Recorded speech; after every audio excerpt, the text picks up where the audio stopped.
Hello everybody and welcome back to You Can't Win. This is Tom here and I'm joined by Don as usual. And today we have a very special guest, Felix Biederman from the Chapo Trap House. And we're going to be talking about faith and humor and how those things are actually a lot more similar than they might first appear. Felix and I have talked a little bit about this in private and we thought it would make a good topic of discussion today. So before further ado, I want to just thank our sponsors, Palantir.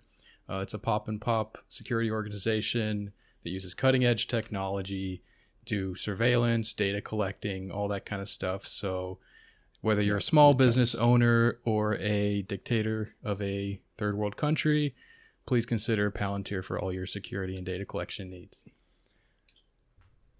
I've been working with Palantir for 5 years now, coincidentally since the podcast started, and I have learned an incredible amount about my listeners, about my enemies, about my allies, and it has improved the quality of my life immeasurably.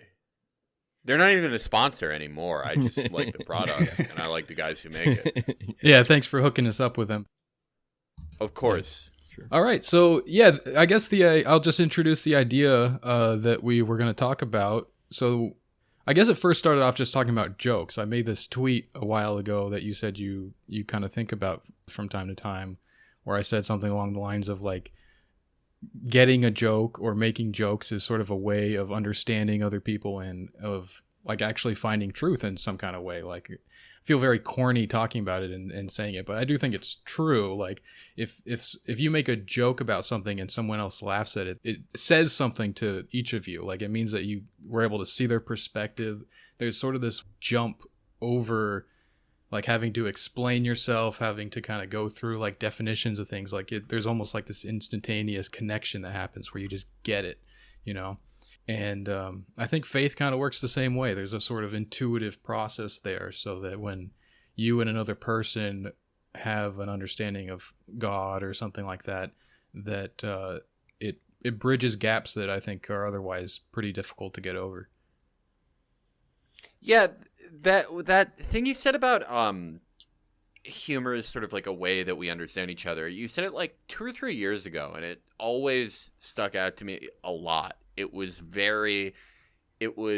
think I read it at exactly the right time. It was sort of in a stage for me where I had, I definitely, before this, I definitely had more your opinions about humor and sort of the limits of humor. And then I would say like after the show sort of blew up, I sort of thought like, okay, I really have to tone it down now, whether it was just like fear of like losing whatever like opportunity or like getting our Patreon taken away. I couldn't say the same things I used to, even if I don't think they were like that wild and like, oh, I don't like it when people are like, oh, this made me really sad. And then when I saw that, it sort of, there were a lot of things that sort of like made me rediscover, I don't want to put a ton of stock into it and make it sound like I'm doing something very important, but I generally really like what I do, and I like, making things that people find funny and that they enjoy, that they look forward to. And I sort of remembered that, the defense of jokes, it isn't just that they're jokes. Oh, they're just jokes. It's that a joke done well in the way that you describe it, done in the way where people feel something when they get it, it's very beautiful. Mm-hmm. And it really does bridge a lot of people.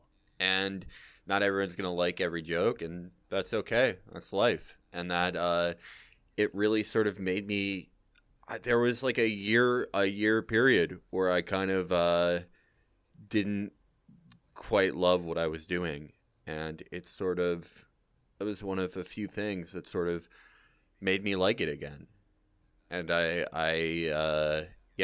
it's one of my favorite insights I've ever heard about humor. That's awesome. Wow.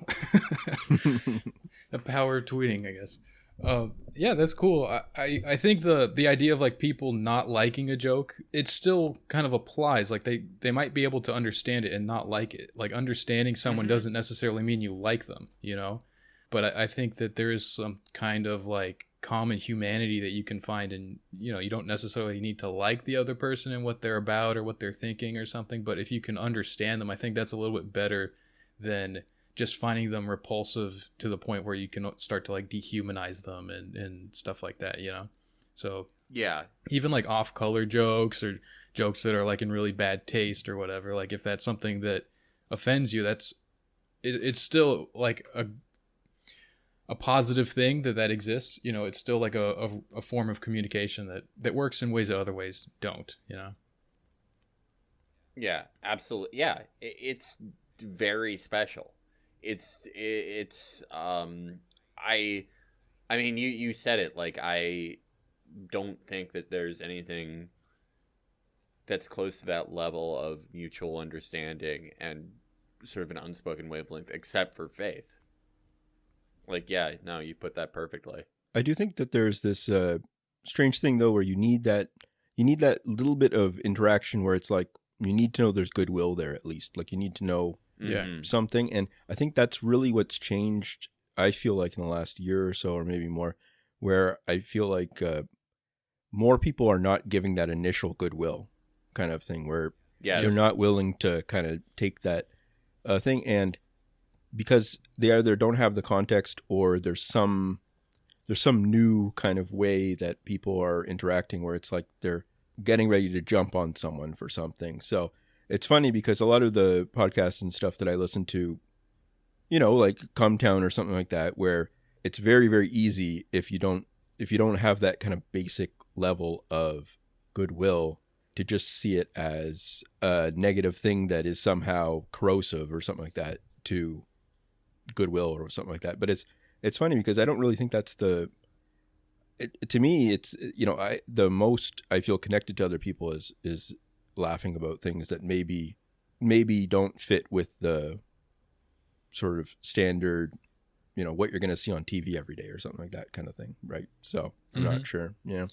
Yeah. Cause it's connecting you to that like you're sharing a point of view, you're sharing like an idea in a way that you're able to grasp that a lot better than like if they just explained something to you, like if they just kind of walked you through like, oh, well, I was thinking about this thing and it kind of seems like it's like this and like that. If you make a joke about it, it's just a magical kind of thing. You laugh and then all of a sudden it just, all of the lights in your brain to kind of understand that concept just fire, and all of a sudden you just get it. And yeah. I don't know, I think that's really special, that it's almost like a kind of form of telepathy or something, it's like mind reading. It's really crazy. Yeah. And I think it's particularly apt for both of you guys, because both of you, like, you both like telling jokes that they assume a lot of the reader or the person hearing it. Mm-hmm. It not just assumes like a sort of like basic level of knowledge or just contextual awareness, but that they'll have the interpersonal faith to think that, okay, Don really isn't like a Hindu nationalist or like, that like you don't really think that Saudi Arabia is the exemplar of a Marxist-Leninist economy, Mm-hmm. or that, like, you don't think someone should carry you, for Tom, that someone shouldn't carry you on a palanquin and say it twice. That is a lot of faith you're investing into a person, and I do think what Don said is right, that there is less generosity in that way now, and I think like, yeah, no, there are a lot of times where people are legitimately offended, and that's the right as much as it is any of ours to tell the joke, right? Sure. You can't do anything about that. You have no control really over what hits someone's limits. Most people have them, even if they claim to have none. But I think there's another type of thing where there's just automatically no faith given to anyone, because, I mean, part of it is very recent, where it's like everyone's been inside all the time, looking at the same shit, living the exact same life, not remembering it even. And it's like, yeah, it reminds me of a phrase that Nick used on Cumtown when he was doing the character of the sort of a closeted Italian man who is depressed but didn't know how to describe it, and he said self-pissed. But I think that's really what it is. It's self-pissed. Yeah. You're just, you wake up every day and you your hair is all on one side of your head and you want to go unfuck it up, but it's like, who even cares? Who's gonna see me? A bunch of people on like a work Zoom that like there's no sexuality or anything in my life anymore. Who gives a shit? I'm gonna eat the same like shitty like wet lunch every fucking day that's the wrong temperature in all the wrong ways. Who fucking cares? And even if there is, assuredly some type of future, you don't feel as though there's one. So yeah, of course you're gonna give people less faith. But I think far before that, that's been happening because it is an addictive. It's an addictive feeling to catch somebody. Mm-hmm. It feels good, when you really do catch someone. When someone really is being like, fucking awful or dishonest or greedy, and you catch them flat-footed. It does feel nice, but I think a lot of people think they are addicted to the morality of that, but it just like. It feels good to make someone uncomfortable in a way, mm-hmm. or to just like, turn it around on somebody. And there has been a general lowering in trust and faith in other people, just as far as like what can be accepted as a joke. Mm-hmm. I think there's a weird kind of like inverse thing going on with all that, like the whole cancel culture stuff, where I think there's a sense of like a movement or something that people are a member to when they get involved with that kind of stuff, like being outsized in your outrage about something and like trying to get people fired and stuff. There's a feeling like there's hundreds or thousands of other people doing the same thing. It's changing the world in some kind of way. You're having an impact. And I think it, in a weird way, it mirrors this thing that we were talking about with humor, where like you can understand that there's all these other people having that same perspective. And that feels good, right? In the same way that like sharing a joke feels good. But I don't think that's a healthy way to do it. In the same way that like certain kinds of jokes are kind of like negative too. Like it's not necessarily a good thing if like Hitler and Mussolini are making jokes together. That's not necessarily like a positive kind of communication going on. But yeah, I don't know. I not to put like too much of like a righteous like fighting the good fight kind of spin on it, but I do feel like feeling free to make jokes and stuff like that like you were saying, kind of assume a lot of good faith on the part of the audience and the people that you're joking with. I think that's like a very important thing to do in times like this. Like it's important to kind of like maintain the faith in the sense of like that other people are like, they will be able to get it and know that like not everyone is some kind of enemy. Not everyone is like this hostile force you need to like dominate and keep under your heel, so that they're not threatening you and that kind of stuff. So like making jokes like that seem like, okay, well, this person's being racist or whatever. If you think about it for more than 2 seconds, you're like, oh, this is just a joke. I don't know. I think, I don't want to say important, but I think it's a good thing to do, even if it's just for you to kind of think that like, yeah, people are still good out there, like there's kind of like an optimistic kind of faith that you want to have about that, I think. Yeah, I always think about, we're talking about sort of like the bad type of jokes, and I think there is a bad type of joke. And there's also a joke that's like a, very popular, where it is like false understanding. And, that's like, TweetDecker shit. That's like, oh, yeah. That feeling when you're on the porch and it's cold out. Like algorithm generated relatability kind of stuff. That shit's so evil. I found one of those accounts that's like a glitched Oblivion NPC the other day, and it really freaked me out. I just hit my mids pen, and it was like, oh, I wish I didn't look at this. But I went down kind of a rabbit hole with all the Twitter official HR accounts and stuff. Like all the Twitter Open and, Twitter Blackbirds and all that, where they're very, it's very bizarre, because I just imagine them all in their like, I guess now they're not in a physical office, but just imagine them all in some expensive office, all sitting around, and then they have to like ever so often write something that's like that feel when it's Sunday or something, and they're just making, all of them are making six figures doing this, and just felt very like, I don't know, like that David Graeber kind of like, fake jobs, shit jobs kind of stuff, where it's just like, I don't know, just it seems like horrifying in some way that's what, that's what content production is. So I think that every time, like, have you seen all those Netflix accounts? Like, Netflix has like 50 accounts that are like, Netflix open, Netflix Polynesian, like Netflix retired Jewish guy, and it's all every day shit that's like, you are so valid, it's insane. If you take off your jeans and there are like red marks on your waist from the jeans being too tight, that's beautiful. I love you. yeah. And it's like, this is the like someone's like clocking in to do that. Yeah. There's someone who's like, they have all the experiences of a human, where it's like, oh, they're like hungover, or they just like, oh, they had a fight with their girlfriend, and or they're like, oh, they missed a bill and they're having fucked up anxiety about that, or they had some weird conversation with their parents, and they're just going in with all the like bad feeling you have working any job that you hate, that you don't see a road out of, and getting on there and just being like, good morning to especially to substitute teachers.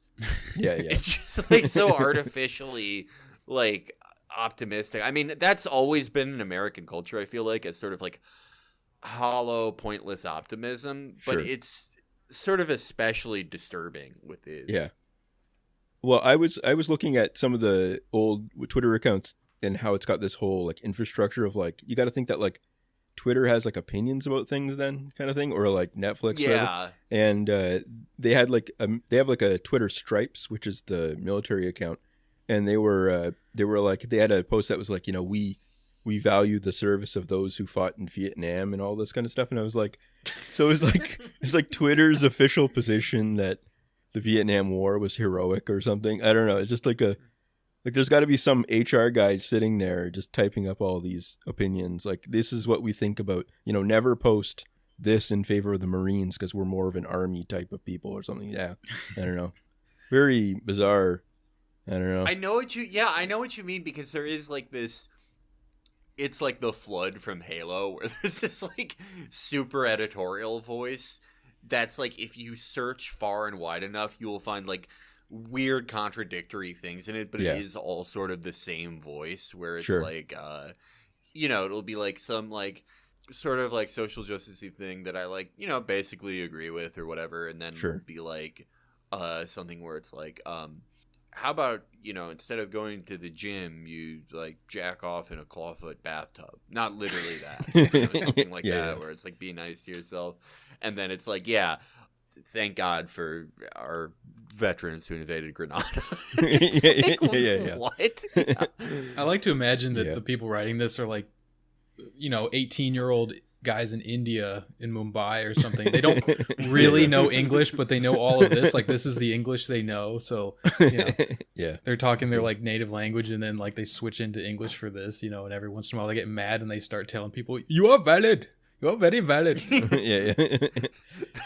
There has to be so many guys like that, because it's like, they're like, I mean, everyone's like, met someone who like basically like learned English from listening to talk radio or something. There were a lot of like, I've heard many different stories of like different immigrants who liked Rush Limbaugh because that's how they learned English. Sure.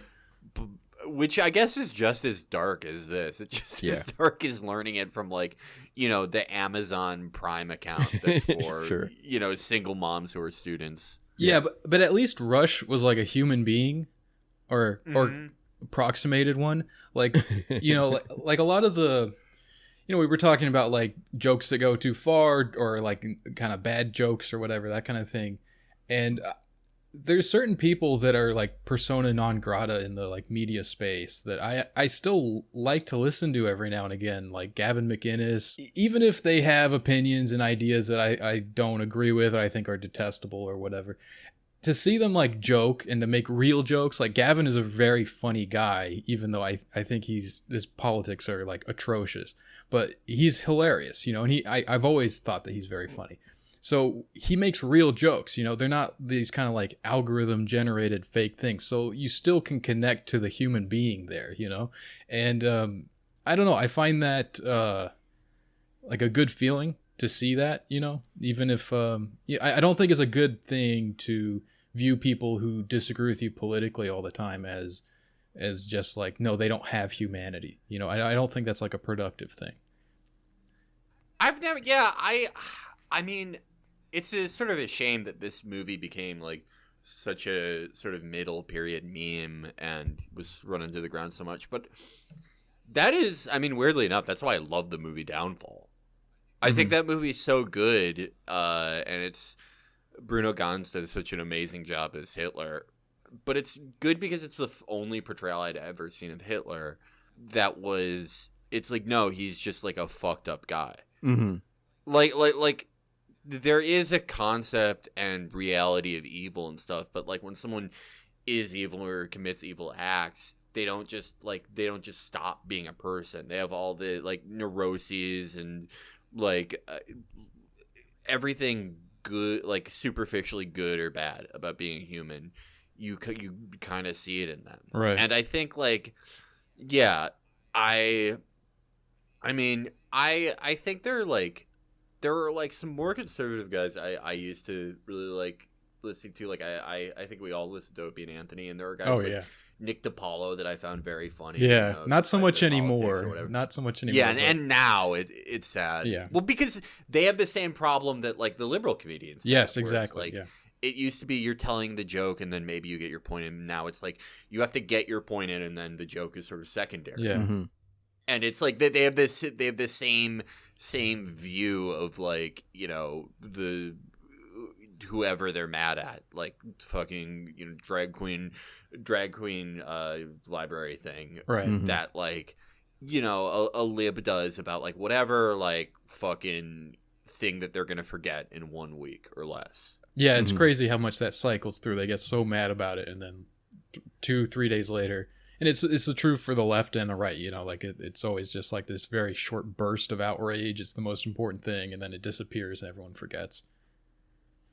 Yeah, no, I like, that's the only time I get yelled at anymore is like, not really anything I say. Like, I'm trying sometimes. I was really trying with the drunk driving thing and no one yelled at me. Yeah. I was hoping I would get like tweet decked. I was hoping that like, you know, just one of those accounts that no one I know follows that has like 20,000 followers will be like, this is seriously what white men are doing. It gets like 500,000 faves. I really wanted that, but it never happened for me. But yeah, it only happens when I'm like defending someone or being like, well, what the fuck? Like the Matt Bruning thing. I got yelled at a lot that day because I was like, none of you are going to remember this in even like 3 days. Yeah. People were like, fuck you. Yeah. It's like, you know, that's true. Yeah. Can you remember the last thing you were mad at Matt Bruning about? Like, maybe you probably like remember that you don't like him, but you don't remember what it was because it's like, you don't give a shit. Like, no one gives a shit. It's just like, this is just the thing you catch somebody like flat-footed on with like the least charitable interpretation. Sure. Yeah. And like, that is just totally secondary to any type of, you don't even have to find him funny at all. Like, everyone has different tastes, but it's just like, that now, like, just like finding the thing you get mad about for like 7 hours is now paramount to like something you organically enjoy with your friends. You're either like doing that or it's just like a sort of like, yeah, everyone posts like the algorithm now, just some like plug and play thing with like a picture of Guy Fieri, and it's like, you know, it's the stimulus on Friday for me. Like, that doesn't that's very depressing to me. Yeah. That was the angriest anyone got at me online was that Matt Bruning thing.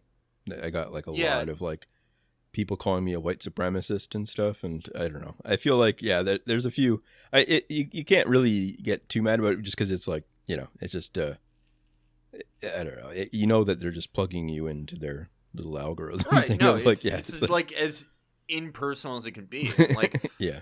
I think this is like, so there's this like type of like bad viral tweet where it's like, Or no, it was probably funny the first time someone did it, but it's like, you know, oh, we thought we were gonna use the internet to learn everything, but we're, you know, look how crazy we are. We're photoshopping the fucking gritty into the inauguration.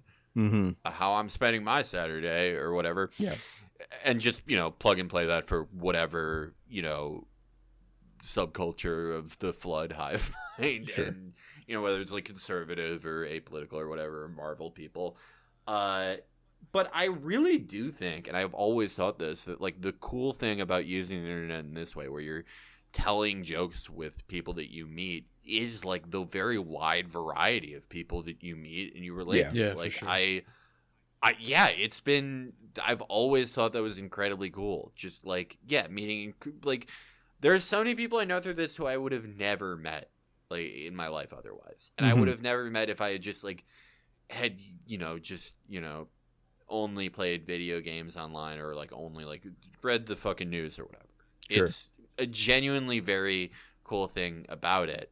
And it's not, like, I don't think it's necessarily world-changing, but I think it's always a positive thing when you meet people you wouldn't have otherwise met, and sort of not just find a common ground through humor, through things you think are interesting, but sort of create a new thing out of it. Mm-hmm. And I think that's sadly going away because there's less generosity Yeah. in how we view each other. Whether it's like, I mean, even like, and I know, yeah, this isn't just like a, you know, the left takes jokes too seriously. It's like, no, that's everyone. That's just the entire political, it's not even political. That's just the thing you do now, regardless of what you believe or regardless of what political stripe you identify as. That's just the main thing, because it feels good to, like, you know, participate in this thing with everybody. Mm-hmm. And you have that instead, but no actual understanding. Yeah, yeah.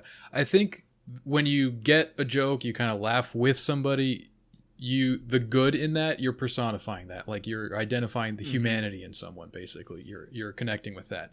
When it's the other way, when there's someone makes a joke and you kind of see that as like indicative of some kind of evil or some kind of negative thing that you don't like, I think it's wrong to personify that and to say that person is evil.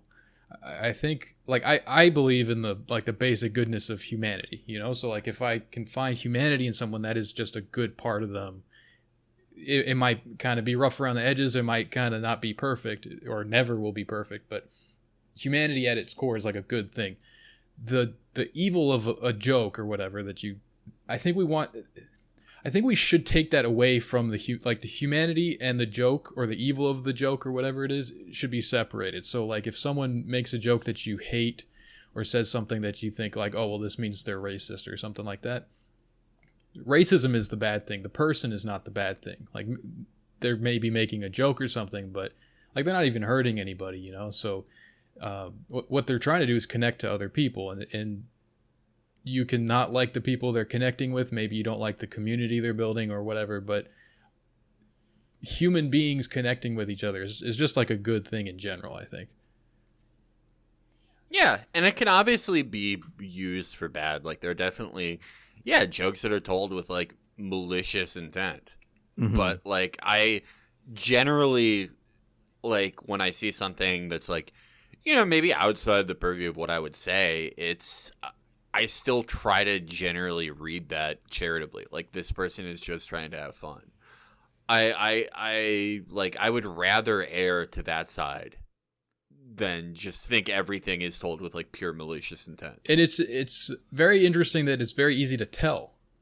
You know, I think it's actually very easy, like, in an intuitive way, to understand when someone is trying to just make a funny, and when someone is using that as cover to, you know, to, like, be a bad thing, you know, to do a bad thing. You know what I mean? Like, I don't know how that works, but I think that we do have enough sense of, perhaps just because we are human beings, we can recognize when another human being is doing that. You know, it's just something you pick up on, very subtle little details and things that kind of tell you, like, oh, this person is just trying to be funny. And to repress that down and to kind of be like, no, there are rules about what you can and can't joke about and all that kind of stuff, I think that's a very negative thing.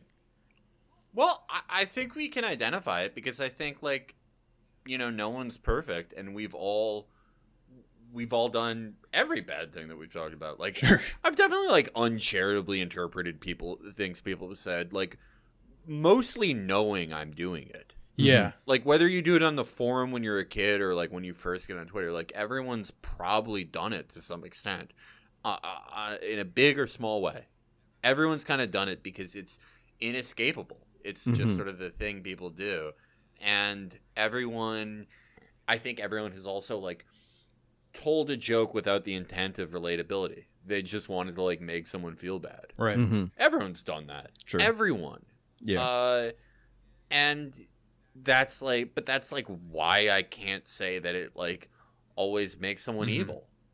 Like, that's just, I think there is this like, hyper emphasis on the jokes that like people who do commit evil tell, where it's like, well, that person's like not evil because of their jokes. Yeah. Like, It's the other stuff. It's like, yeah. And someone can follow all the rules and be evil, Yeah. Right.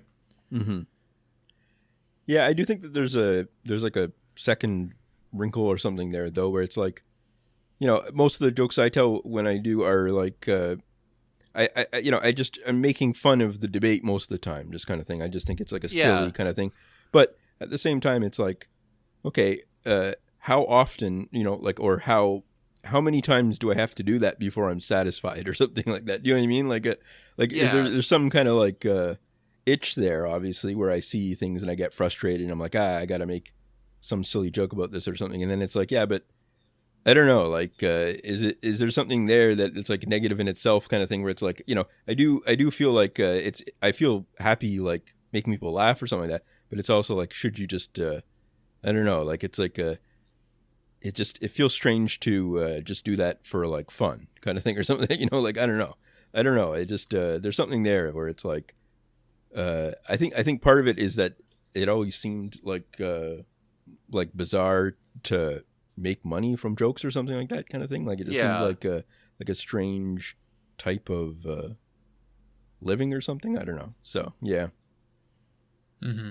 I get what you mean because like I've definitely like gotten more into doing that and just like only like posting exactly what I want to post about. And I definitely, like, when I first got on here, when I was like 21 or 22, I thought there was some like purpose that like, even if it's just like making, Jonah Goldberg feel bad, some effect in the world. And I obviously like lost that illusion with time, but now like I post a lot and I really only post things that I, personally make me happy. But it gets to a point where it's like, all right, what are we doing here? But I really just think it's being plugged in.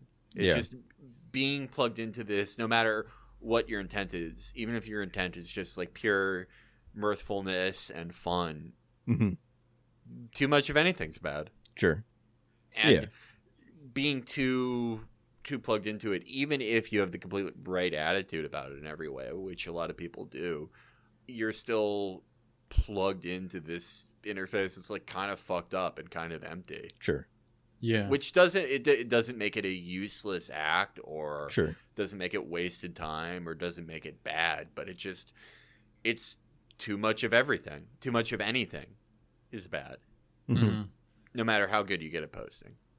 Yeah. The sunnah of the prophet when it comes to joking and stuff, he did make jokes. Like there was one hadith I was thinking about before we started recording that, people talk about, oh, you couldn't make that movie these days. Well, you can't make this joke these days. He was in a market and he saw one of the Muslims, like one of the early Muslims, and he kind of sneaks up behind him and like jumps on his back and kind of like grapples him a little bit. And then he starts calling out to the people in the market, like, who wants to buy this slave? Who wants to buy this slave?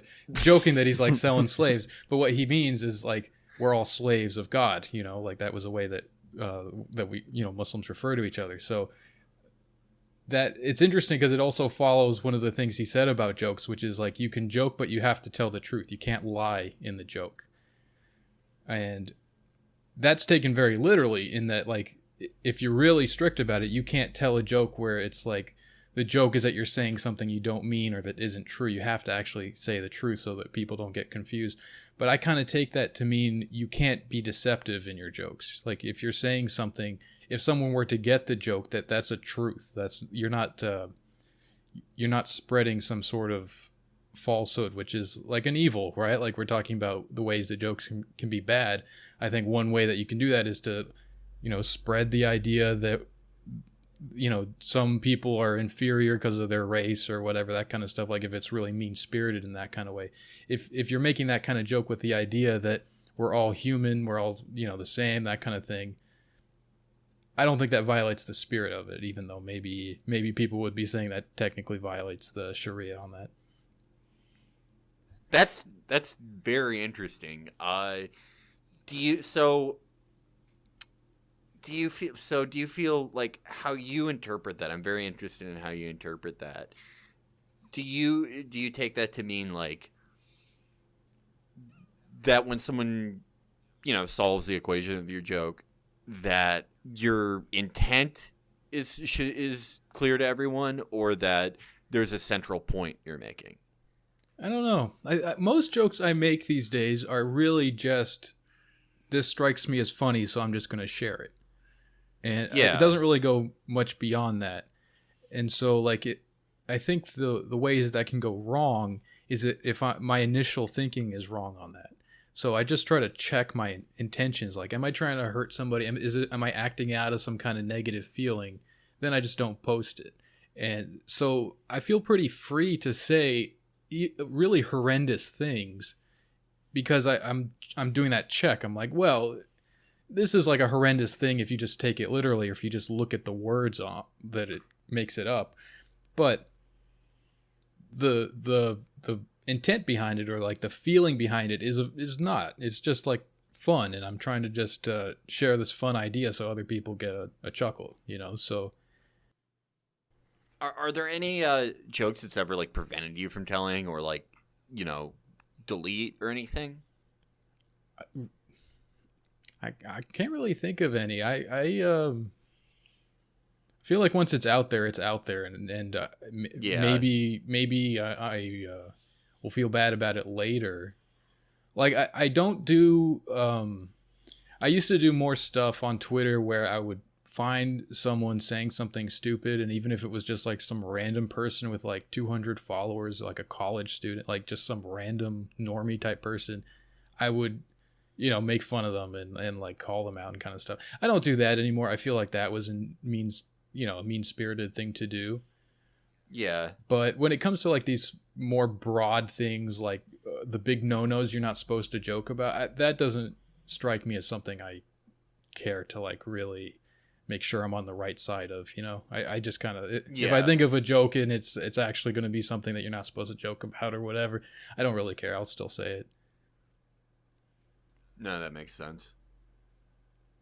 So Felix, do you have like still some sort of sense like that there's certain things you shouldn't be talking about, or certain things that might jeopardize future sort of projects and things like that? Like, do you feel hemmed in at all with that kind of stuff, or is it just kind of you kind of settle down and kind of just do whatever you want right now, kind of thing?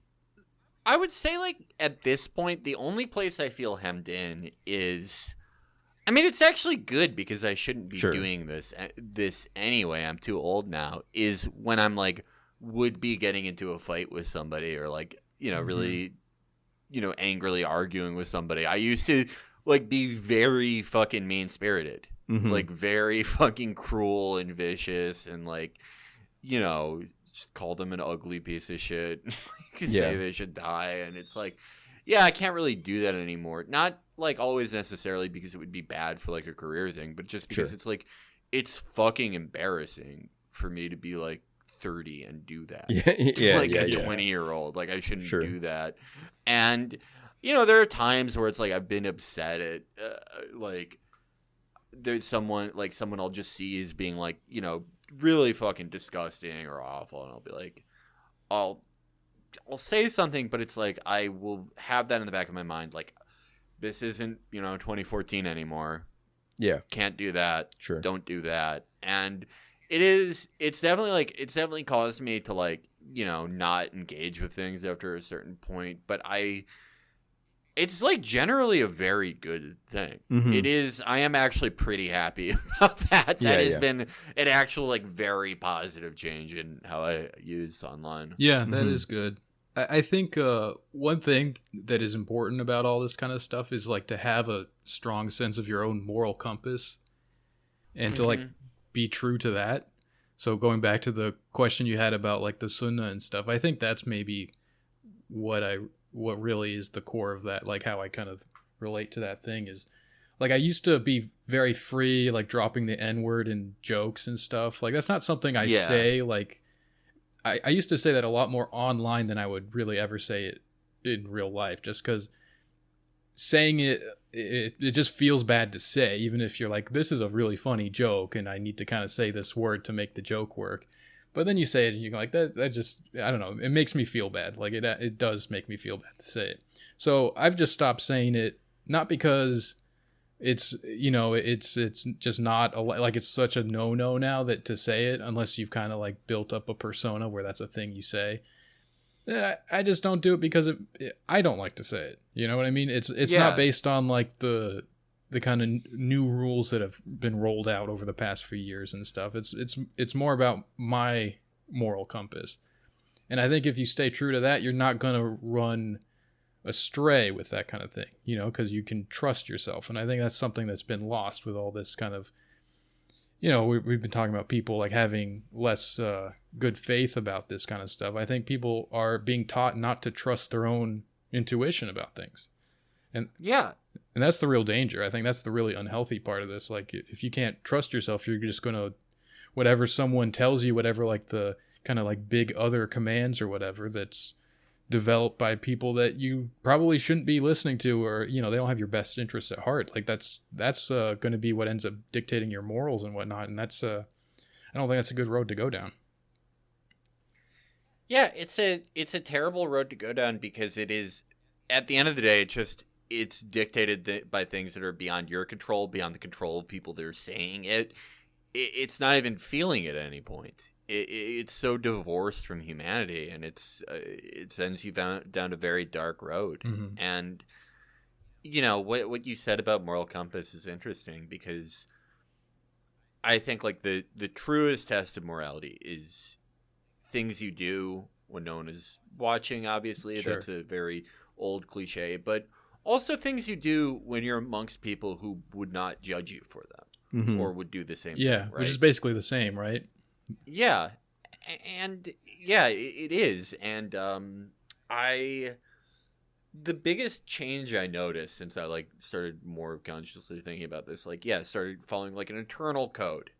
My internal code is basically like, I try really not to like be mean or like even really make fun of that much, just like a normal person.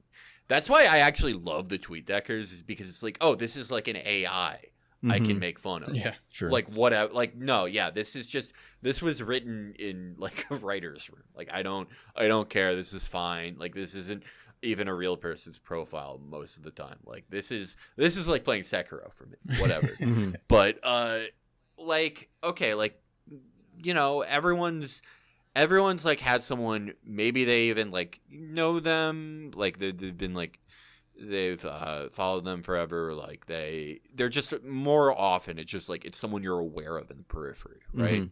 It's someone that's like a friend of a friend that a few people follow or know, and it's like there's something funny about them or like pompous or whatever, and when you send them to a group DM, like, you know what you're doing. It's like, we're gonna shit on this guy for like an hour. It's gonna be really funny. And I like in the past like 2 years, I've noticed myself like not really do that as much. I used to do that all the fucking time, and it's like it's a really fucking bad trait. Even if the person never sees it, like the person never sees it, but it's just like I am kind of a believer that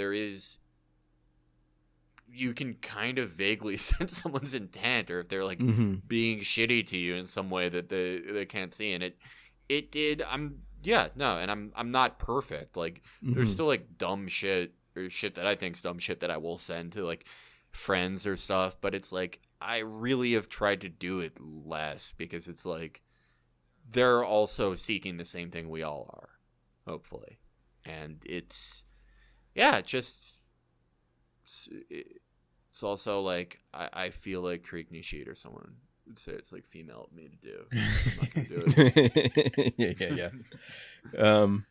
Yeah. I mean, I think that's true, that you kind of accumulate these habits over time that made, they were part of what made the experience fun in the first place. But then after a while, you're kind of like, okay, well, that's a bit much maybe at this point, kind of thing. I mean, like, for me, it was more like, for posting and stuff for years, it was just like a fail sunny thing to do, kind of thing. It was just like a hobby kind of thing that you're doing while not doing much else. And then it did get to the point where I just did it so much that I could now, if things kind of pan out, I'd be writing more and stuff over the next few years and stuff, and just getting more stuff out that's more kind of like semi-professional or something like that. But then you kind of, at a certain point, I look around and I look at all the accounts that have blocked me and all that kind of stuff, and all the sort of like detritus of like being annoying online for years and stuff, that you're like, wait a minute, like at what point is it like I do think that people that like maybe grow up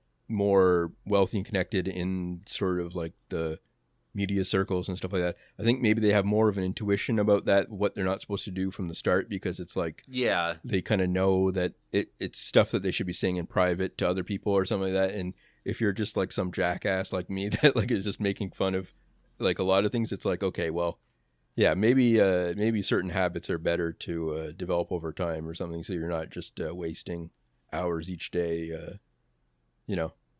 making jokes about Saudi Arabia or something like that in one particular way or something. So yeah, that's what always surprised me, is like I did all the wrong shit basically when I was starting. I was thinking back on it. This is something I always talk about with Wardell, where it's like 2016. We call 2016 our crackhead year. Where it's like you would just like do every like podcast and like media job that people ask you, and you're just doing a million things all the time, and like just like 70 hours a week of content. And like, Jesus, I would also just like fight with people so much, and like, just like half my timeline would just be like, Jonathan Shade, fucking kill yourself. And it's like, I'm surprised I got this far. It maybe actually does make me think I'm like a member of the NWO, and I don't know. I knew it. Yeah. Sure. Exposed. Yeah, the thing you're saying about habits, Don, is something I've been thinking about lately. Actually, I was listening to Jordan Peterson, his appearance on Theo Von recently, which just apparently he's back, and this is his first appearance is on the Theo Von show, that's amazing. Which is great. They have a very good rapport. It's pretty good. Oh, that's good. But I think I like Peterson a little bit more than most people that listen to the show. But one thing he did say that I thought was great was he was talking about the importance of your subconscious in the way that it regulates you, and it actually determines a lot of your behavior and stuff. And so that's why it's important to have good habits, because what you're essentially doing is like you're programming your subconscious, you're programming your habitual behavior that comes across in the moment as second nature. It's not something you can easily control. But if you kind of zoom out a little bit and you're able to identify like, this is something I'm doing that's bad, I should do it this other way instead or whatever, and it becomes a habit, then that second nature will be something that you had some control over and you had some will, and hopefully you had good intentions at the time. So you're kind of, reworking yourself into a better person. So yeah, I don't know. It's just something I've been thinking about. Yeah, I find that for like health stuff for me, it's very hard for me to like keep on top of stuff like that, just because I don't know. I think it's one of those things where it's just like a long-term mental thing where you're like, each day feels more like you're like, okay, well, just got to get through this kind of thing, and then you don't plan ahead and stuff. But over the last year or so, I've started to feel a lot better, and that's one of the things that I find that I just had no capacity for at all, was like planning stuff, like just being like, this is what I'm going to do this week, or this is what I need to work on or something like that. So I don't know. I can kind of get that. Yeah.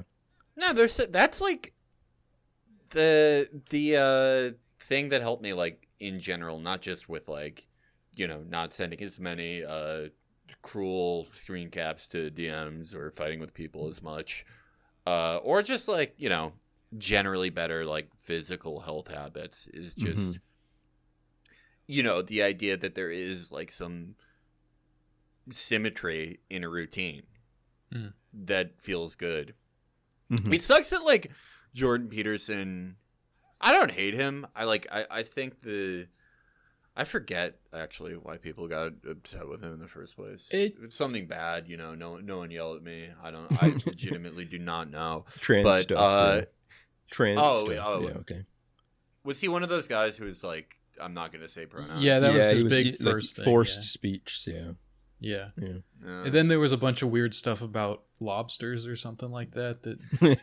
It's like a shame he said so much like just idiotic or like hateful shit, because it's like I don't think any of his advice is like groundbreaking, but I think like it would be like beneficial for a lot. It's beneficial for a lot of people.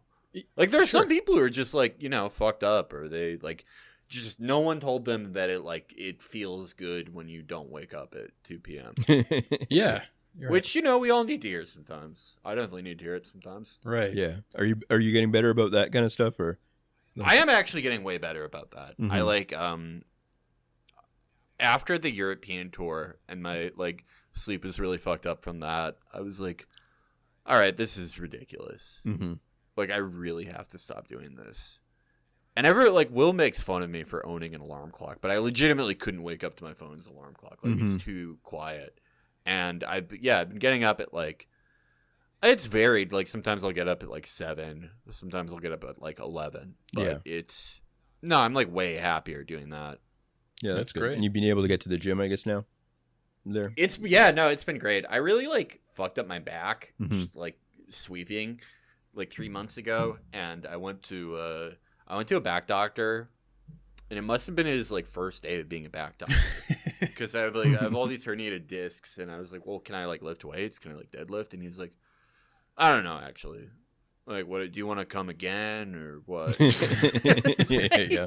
Have you ever done this? Like, what the fuck, man?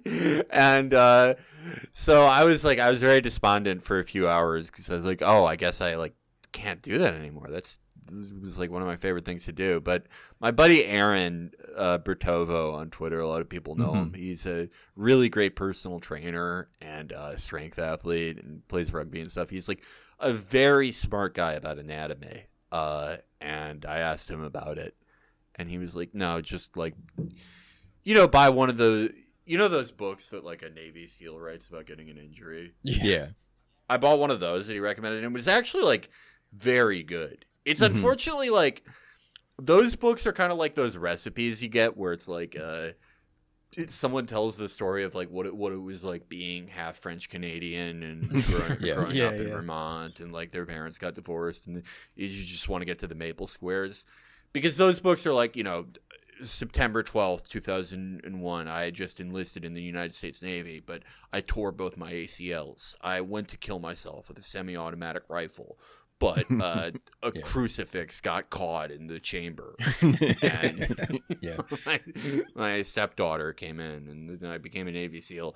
But it's like once you get past all that, it's some very good advice about stretching and stuff. And I've just been doing that and just doing the exact same lifts I was doing before, and it feels like nothing happened to it now. So I feel great. The way I figure out if I lose weight or not, because I don't like weighing myself, I think it can be deceptive in a lot of ways, is I have shirts I wear when I get fat, and I have shirts that I wear when I'm in top shape.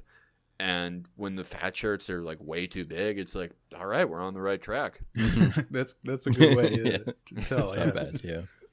Yeah. I was going to the gym a bit before the whole pandemic and stuff, and I just found it like I would do like a few minutes on the cycle or something like that and just be like totally exhausted. So I was like, maybe have to like, I don't know, ease my way into the gym eventually. I don't know, or something like that. Just keep working at it slowly or something, because I'm so out of shape now that it's just like, I don't know. I'm just like the default out of shape thing. Like if you left like a Tamagotchi there for like 2 years or something like that, just like whatever the worst outcome is. So I'm going to have to work on that over time. But I think that's a good, thing to work on, because I like worked out the other day just for like briefly, just enough that my arms were like hurting a bit and stuff. And the next day, like my mood and stuff was so much better and stuff, like right away. I don't know, like it just felt like it was affecting me like directly. So I don't know, they always tell you to do that with mental health and stuff, but it's like, I don't know, letting it sink in, I guess. Yeah.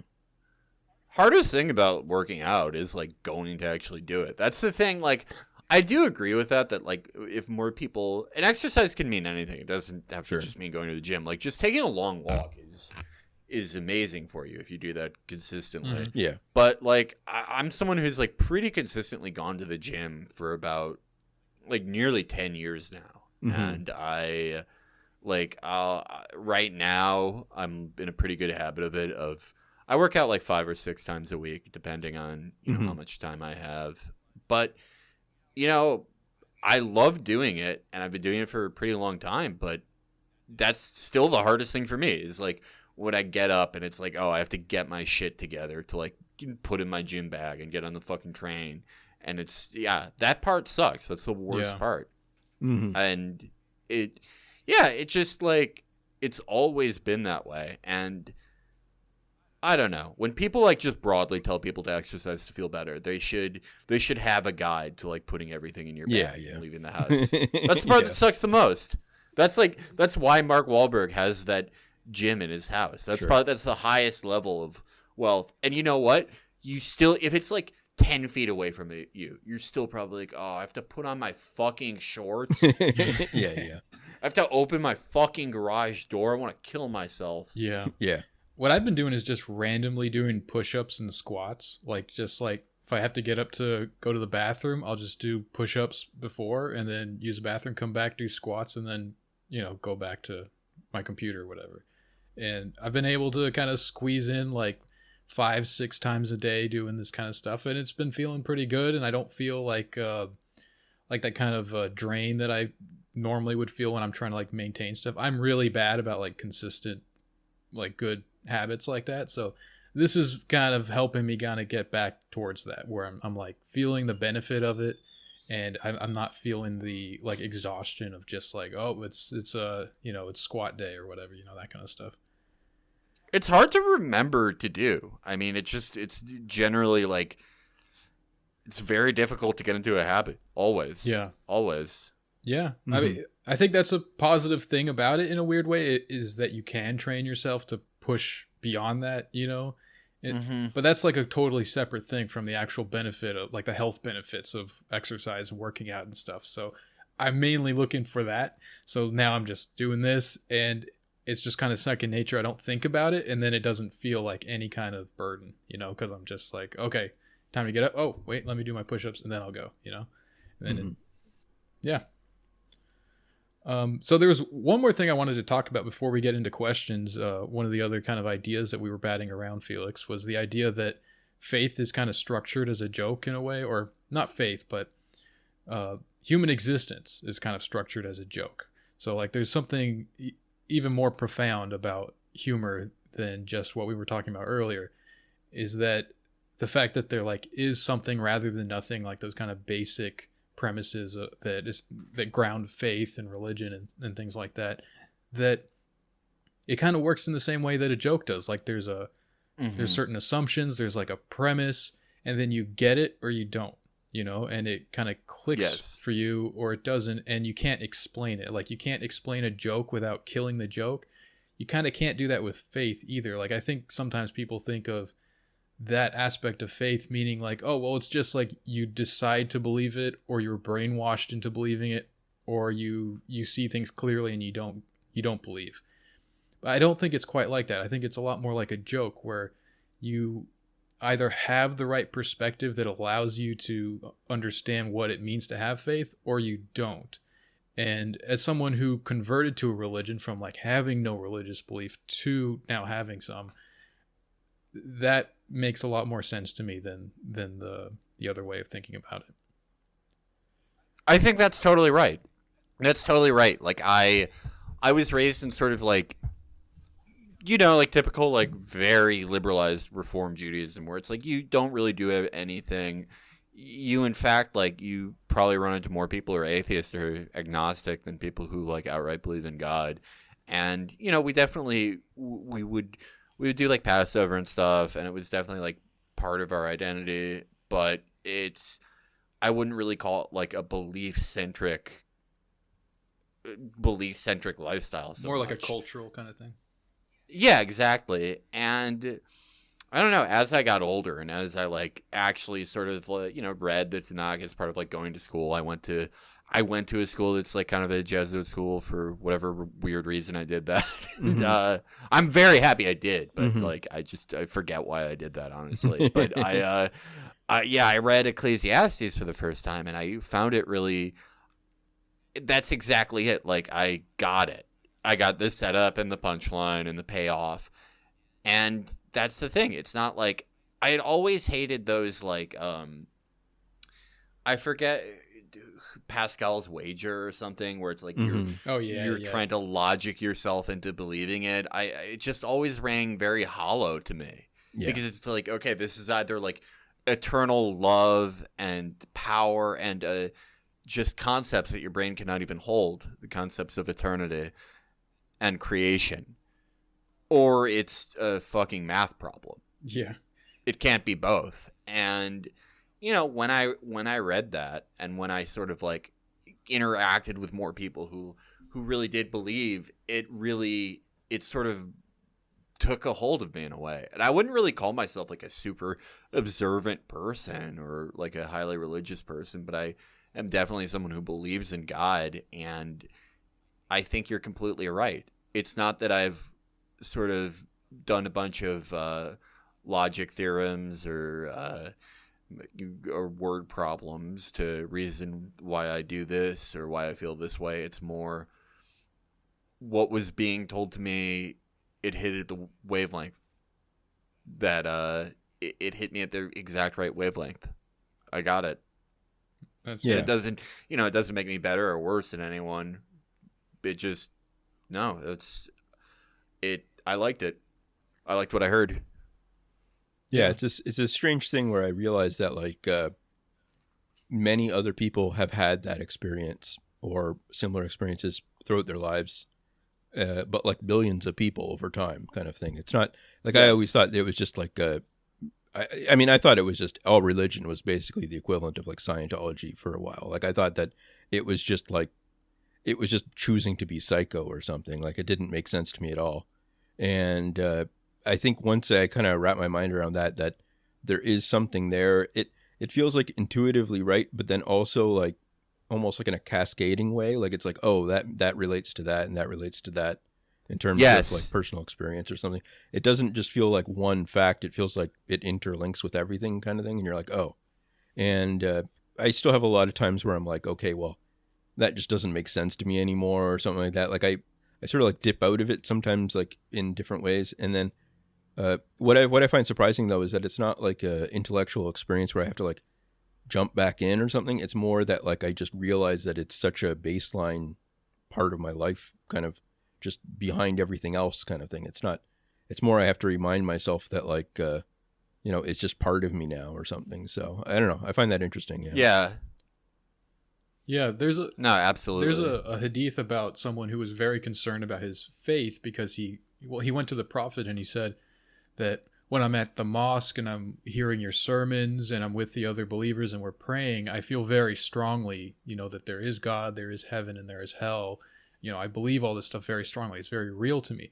But then when I leave and I go back to my everyday life, I'm with my family, I'm doing my business, all that kind of stuff, it weakens and I'm not so sure that I believe. So what does this mean? Does this mean I'm a believer or not? And what the prophet told him was that faith goes up and down.